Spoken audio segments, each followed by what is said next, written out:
అంత ప్రేమతో నేను అర్థమైంది. భయము ప్రేమ రెండు ఉన్న దగ్గరే మనం ఎదుగుతామన్నా. Correct correct. ఆ తల్లిదండ్రుల మీద దగ్గరైనా భయము ప్రేమ రెండు ఉన్నప్పుడే ఆ బంధం గట్టిగా ఉంటుంది.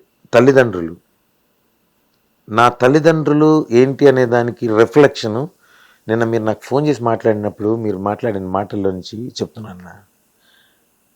నిలబెట్టావు రఘు, థియేటర్లో లేచి చప్పట్లు కొట్టేది స్టేజ్ని తీసుకొచ్చావు నీ డైలాగులతో. Yes, very much. ఆ డైలాగులు డైరెక్టరే రాసినవి. కరెక్ట్. డైరెక్టరే చేశాడు. తనకి ఏం కావాలో చెప్పింది కూడా అబ్సల్యూట్లీ తనే. నా సొంతంగా నేను ఏం చేయాల, నా సొంతంగా నా మనసులో ఉన్నది నేను మా నాన్నకు చేయలేకపోయాననే ఒక ఎమోషన్ని నాలో క్యారీ అవుతుంది. ఫాదర్ చనిపోయి ఉన్నాడు, హెల్ప్లెస్ అయ్యా.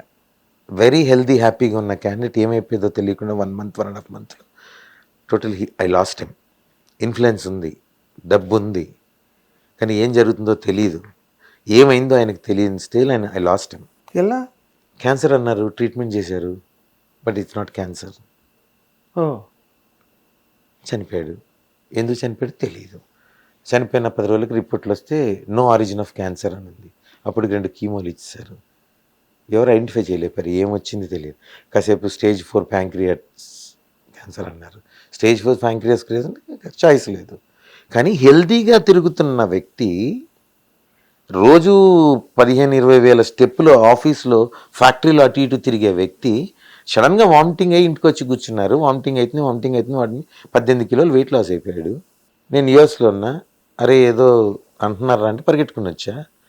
తీసుకెళ్ళి అడ్మిట్ చేసి నేను రోజు టెస్టులు చేస్తానికి తీసుకుపోతే ఆయనకు ఓపిక లేదు, అవుట్ పేషెంట్కి వెళ్తే గంటలు కూర్చోవాలని చెప్పి నేను ఇన్ పేషెంట్కి పెట్టా కిమ్స్లో. డబ్బులే కదా ఖర్చు అయ్యేది, ఆయన కంఫర్టే కదా ఇంపార్టెంట్. అవుట్ పేషెంట్కి టెస్ట్కి తీసుకెళ్తే 4 గంటలు 3 గంటలు ఆయన వీల్ చైర్లో కూర్చోబెడితే నేను ఉండలేకపోతున్నాను అని కూర్చోబెట్టాం. మరి వాళ్ళు ఏమో ఇది కీమో ఇద్దాము, క్యాన్సర్ అది తర్వాత ఏమన్నా అడ్వాంటేజే కదా, నష్టం కాదు అని ఇచ్చారు. వద్దు డిశ్చార్జ్ చేసి ఇంకో 2 రోజులు ఉంచుదామన్నా లేదని డిశ్చార్జ్ చేశారు. డిశ్చార్జ్ చేస్తే ఇంటికి వచ్చిన 24 hours పాజిటివ్. ఇట్లా కళ్ళ ముందు తిరుగుతున్న వ్యక్తి ఇట్లా ఒకేసారి డిజపియర్. మా ఫాదర్ అంటే నాకు భయమే అన్న. చాలా డిసిప్లిన్, చాలా స్ట్రిక్ట్. చాలా ఏళ్ళు నేను దూరంగా బతికా, మా నాన్నకి 25 ఏళ్ళు దూరంగా బతికా. అవన్నీ నా తప్పులే, ఓకేనా. నేను చేసే తప్పులు. నేను గౌతమ్ బుద్ధుని కాదు, అని అతికెమ్మని కాదు, దావుద్ ఇబ్రాహింని కాదు, ఓకే. నేను గౌతమ్ బుద్ధుని కాదు మంచోడని, చెడ్డోడుగా దావుద్ ఇబ్రాహింని కాదు, కానీ నేను చేసే తప్పులు. నా లైఫ్లో కూడా తప్పులు ఉన్నాయి. అంటే కాదు, జనరల్గా ప్రతి వాళ్ళు ఏదో ఒక తప్పు చేయకుండా జీవితం అన్నది ముందుకు నడవదు రఘు గారు. ఎవరో పెద్ద అయిందే, తప్పు చేయని వాడు ఎవడంటే అసలు ఏది చెయ్యని వాడని తప్పు చేయ. బట్ మీరు తప్పులు చేశానని చెప్పేంత సీరియస్ మిస్టేక్స్ ఏం చేశారు మీరు?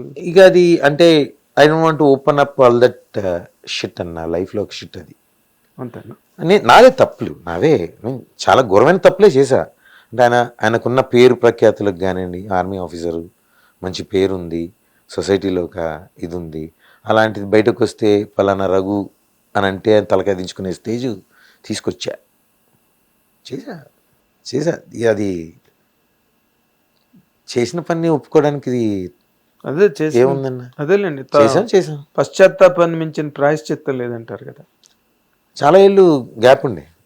అంటే వస్తారు, ఇంటికి వస్తారు, ఓకే అంటే నేను దేనికి పనికిరానోడు, అదే వీడి లైఫ్లో ఎక్కడ ఉండాల్సినాడు మొత్తం నాశనం చేసుకుని, నాకు జరిగినాయి కొన్ని జరిగినాయి నా లైఫ్లో అట్లా, which I don't want to open up. అవసరం లేదు. ఎందుకంటే నన్ను చూసే ఈ ఆడియన్స్ ఎవరైనా సరే, నన్ను చూసే వాళ్ళు నన్ను ఎప్పుడూ ఆనందంగానే చూశారు. ఇలాగే హెల్తీగా కాతేపీతే కాందా నుంచి వచ్చిన రఘుగానే చూశారు, నవ్వుపిస్తున్న రఘునే చూశారు. అలాగే చూడాలి, అలాగే ఉండాలి. నా మీద సింపతి రాకూడదు ఎప్పటికీ కూడా.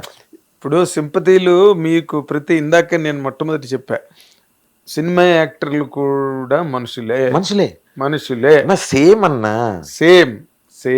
మీరేం తింటారు నేను అదే తింటా. పొద్దున్న లేస్తే అదే కాలకృత్యాలు మీరు చేసేది నేను చేసేది అంతే. సినిమా యాక్టర్లు మనుషులే, జర్నలిస్టులు మనుషులే, అందరూ ఆడియన్స్ మనుషులే. End of the day, end of the life మనందరం పోయి కలిసేది ఒక దగ్గరే.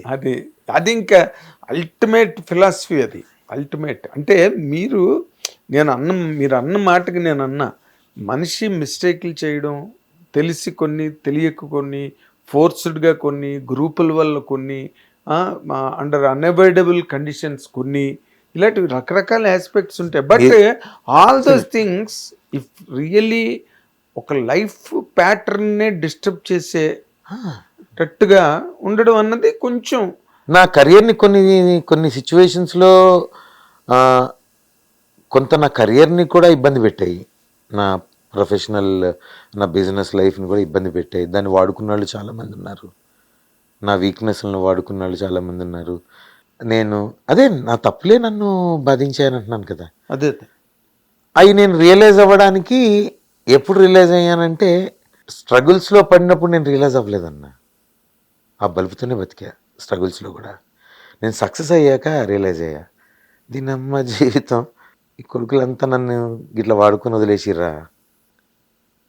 అచ్చా ఓకే, ఇప్పుడు బొంగు నాకేంది. అంటే మీకు ఎప్పుడు లైఫ్లో మీ ఫాదర్ దగ్గరికి వెళ్ళి, ఇప్పుడు దేవానా సినిమాలో లాగా అన్నా అలాంటి సిచ్యువేషన్ ఎప్పుడు రాలేదా మీకు? అంటే ఆయన కష్టపడతాడన్నా అండి. క్యారెక్టర్ పరంగా చెప్పాలంటే కొంచెం అమ్మాయిలు లవ్లు అట్లాంటి అంటే ఇంటి దాకా ఎప్పుడు రాలేదులేండి అవన్నీ. హీరో క్యారెక్టర్ మోరల్లెస్ నా లైఫ్ని రిఫ్లెక్ట్ చేస్తుంటుంది. పైల్వాన్ ఇదే ఇక ఊరి మీద వాడు, కొట్లాడు, ఈవ్ టీజింగ్ అనో లేకపోతే అదనో ఇదనో ఒకటి లేదులే అన్న. అదే హైదరాబాద్ ఇప్పుడు మన సొసైటీలో యూత్లో ఉండే పోగిరి. అవును.